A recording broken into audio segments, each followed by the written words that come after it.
मोगाच्यानो आतां तुमचे मुखार शिंपयेंतली मोतयां दवरतां. एक पावटी एकटो पाद्री आयर्लंडांतली आपली भोंवडी सोंपोवन पाटी अमेरिकेच्या फ्लोरिडा गांवांत येवंक विमानाचेर बसलोलो आनी ताचे कुशीन एकटो बरो मोठ्या जिवाचो हांसत्या तोंडाचो आनी एकटो मनीस बसून आसलो. दोगांयची अशी वळख जाली आनी ते उलोवंक लागले.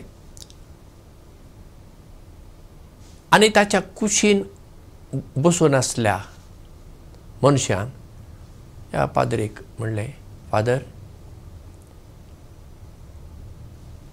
फुडल्या आयतारा हांव तुमचे इगर्जेंत तुमच्या मिसाक येवंक सोदतां आनी तुमी जर परवानगी दिल्यार त्या मिसाच्या क्वायरांत हांव भाग घेवंक सोदतां.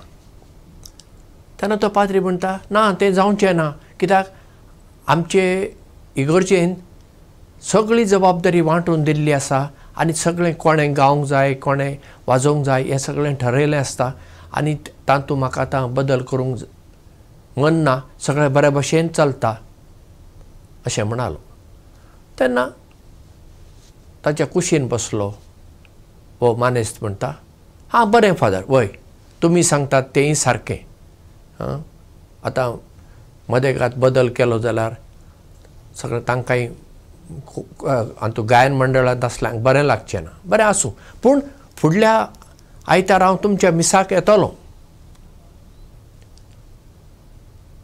जेन्ना विमान फ्लोरिडा विमानतळार देंवलें, थंय विमानतळाचेर पत्रकारांची गर्दीच गर्दी आनी पाद्री अजाप जालो. अशें कितें काय? आपले बॅग घेवन तोय विमानांतल्यान देंवून गेलो आनी ताजे सांगात आसलो प्रवासी ताच्या भोंवारी सगळे पत्रकार ताजो फोटो घेतात, ताका प्रस्न विचारतात. तेन्ना ह्या पाद्रीन आनी एकट्या पॅसेंजराक विचारलें, हो मनीस कोण? तेन्ना ताच्या लक्षांत आयलें ताच्या कुशीन बसलोलो तो एक सादो मनीस न्हय, तो इटलीचो फामाद गावपी लुसियानो पावरोटी. पळया, पाद्रीन ताचें नांव कांय विचारूंक ना आनी त्या मनशांनी आपलें नांव सांगून आपलें व्हडपण कित्याक सांगूंक जाय. ताणें इतलेंच म्हणलें, तुमी परवानगी दिल्यार फुडल्या आयतारा हांव तुमचे इगर्जेंत येवन गावंक सोदतां, गायन मंडळांत भाग घेवंक सोदतां. पाद्रीक एक सुयोग मेळ्ळो, तो चुकलो. ताणें जर पावरोटीक आपल्या इगर्जेंत आपयल्लो जाल्यार सगळो लोक कितलो अजाप जावचो नासलो, कित्याक पावरोटी बरो गावपी असो तो गायता. सगळें कितें म्हणुया इगर्ज हो तें साल सारकें संगितान भरता आनी गाजता. तो सुयोग ते पाद्रीक चुकलो. एके फावटी आमच्याय जिवितांत अशें जाता. आमचे कुशीन कोण बसलो मनीस आसता, प्रवास करपी आसता, तो एक महान मनीस आसूं येता वो तो एक सादो मनीस आसूं येता, पूण तो आमचेर आसता. तो मनीस कोण कितें सोदून काडप.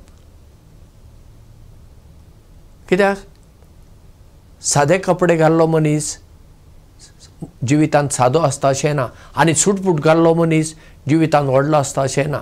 कपड्या वयल्यान मनशाचें मोल आमच्यान ठरोवंक जायना, वो मनशाच्या रुपा वयल्यानय आमच्यान ठरोवंक जायना, वो ताच्या रंगा वयल्यानय ताचे गूण आमच्यान पारखूंक जायना.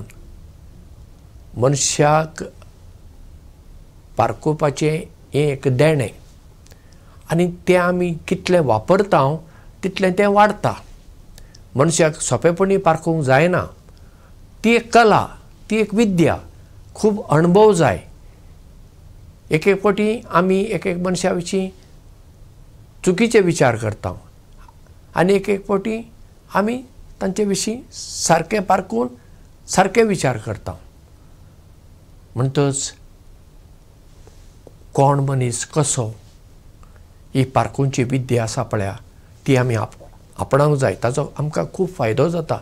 कित्याक आमच्या भोंवारी एके फावटी व्हडले शिकलेले मनीस जे येतात, खूब अणभवाचे, पूण ते आपणा विशीं कांय उलयनात.